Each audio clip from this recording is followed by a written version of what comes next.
My guest is Leanna Williams, who is the director of an upcoming production at Domino called Unity in 1918. So glad you're here today to tell me about this. Yeah, thank you for having me. So I saw Unity as a play a number of years ago, long before our own pandemic, but fill us in on what Unity is all about. Yeah, so Unity 19 is about Unity 18, sorry. Unity 18. Not 1918. I kept doing that too. Yeah, Unity 1918 is about a small town in Saskatchewan, just at the tail end of World War I and at the rise of the Spanish flu.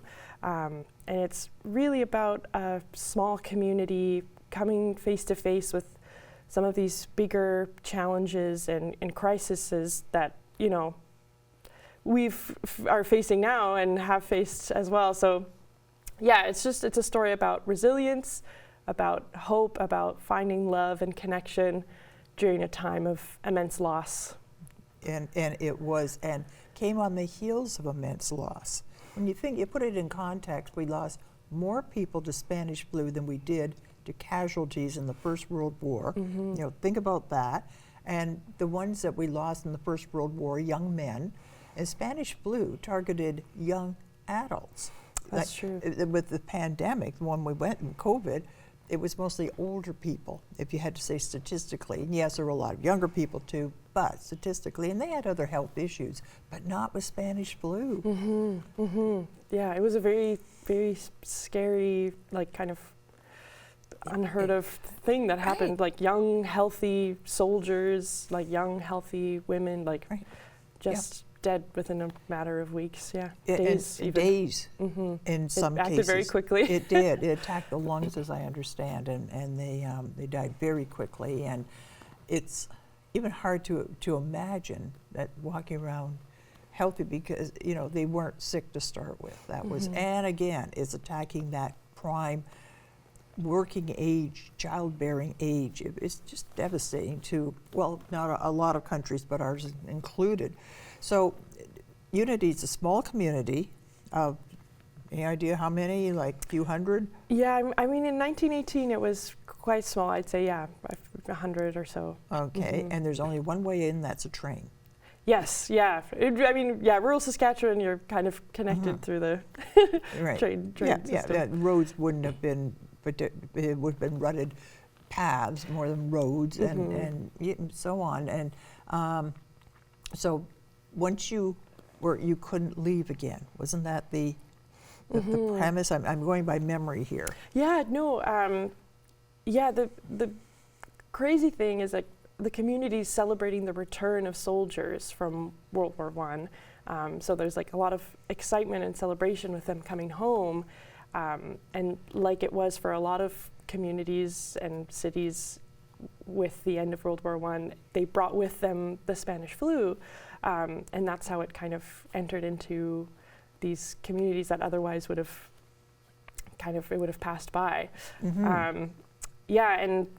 Throughout the play we kind of see the escalation of events, and yes, there is like a quarantine and like masking protocols and a lot of chaos and confusion, because people, like germ theory was only like just starting.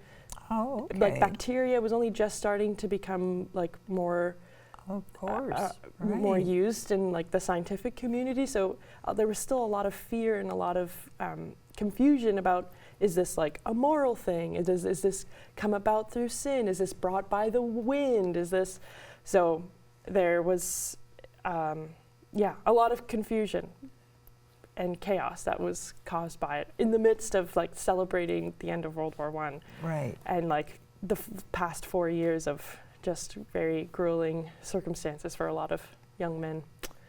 And then I started thinking there'd be no communication either, because this would be an area that wouldn't have telephones by that time. That was for the wealthier homes, or did they? They did. Yeah, a great thing about this play, there's like a kind of a centerpiece of the telegram and telephone office. Okay.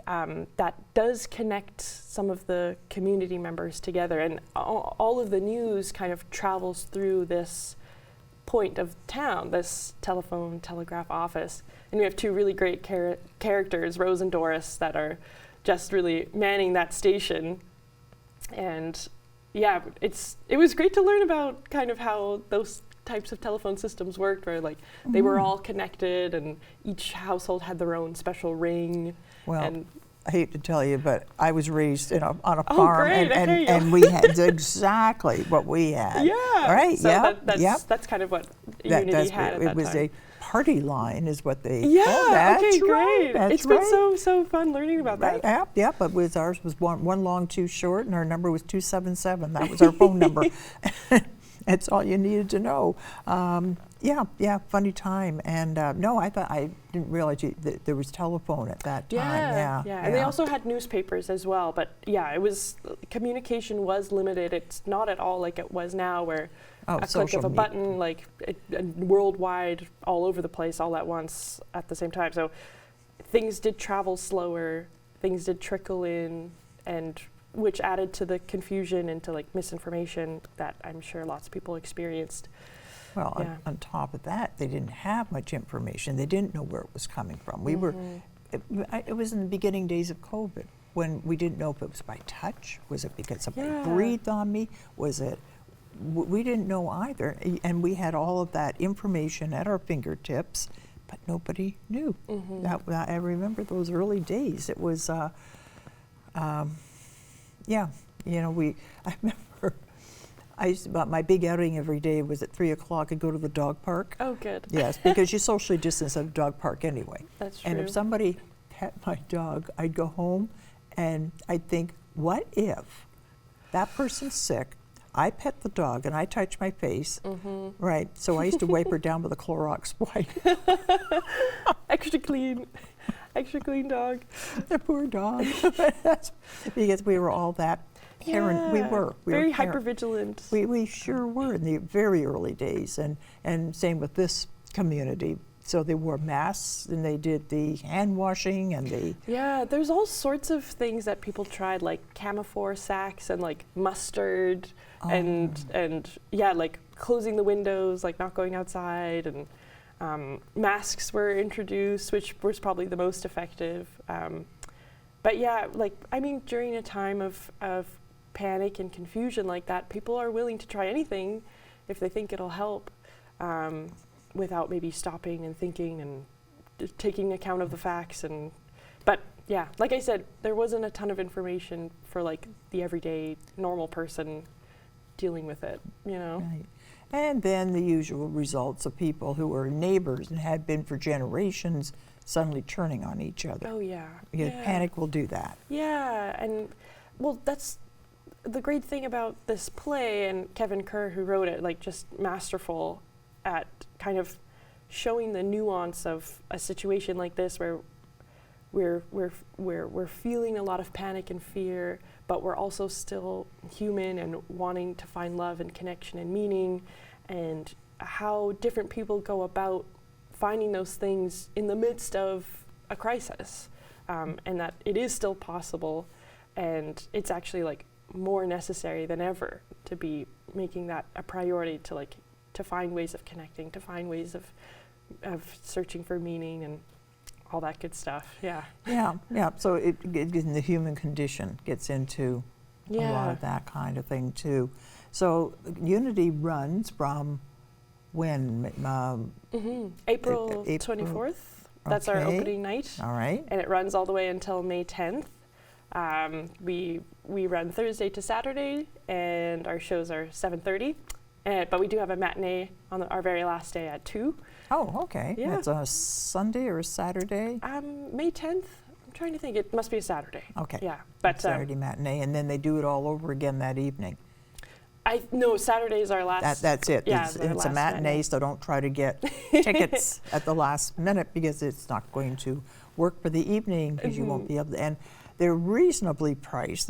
I'm don't quote me on this, but I think they're about $20, aren't they? Yeah. I mean, and I think we have some special discounts for students and for seniors as well. So, yeah, And we also have like special fundraising nights where all the profits or all the money collected for tickets go to charities, which is so great. What And a great idea. Yeah. So I didn't know about that one. That's super. Mhm. Well, I'm very much looking forward to this. And I tell you what, you're studying theater, you're a director and all that. Will you stick around and talk to me more about what it's like to have a career in theater? Yeah, absolutely. I'd All love right, to. let's take a little break and we'll come right back and we'll talk about that. Great.